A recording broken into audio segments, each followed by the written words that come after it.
Jaloch nyadi prayo kod achiel e tuke adhula lig maduong' pacho ka kotane kod kocha margi Charles Akonor ne oteng' oko e tuke mag FKF Cup ka geno margi koro dong' mana e kao kombe mar lig maduong'.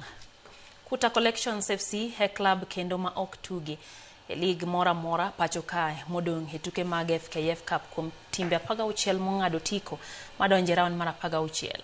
Kuta Collection FC nolo club mar SG Ogopa FC gol 1-0 e round mar 32 tugo. Mano bagi alap makasarani Annex club no mogoyo touch e county ma Nairobi onge gi alap mati Morako akoro gitiyo gi opiche mag osiepe timo ikruok mar gi tukege.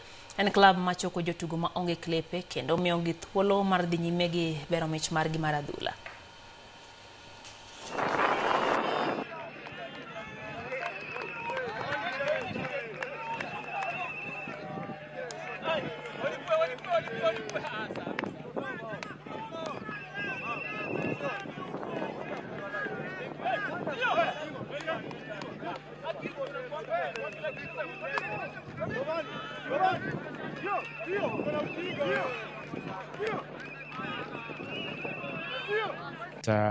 Compared to the previous game, our team has gelled, and we are looking forward to the next match, and we are very confident that whoever we face, we're going to win.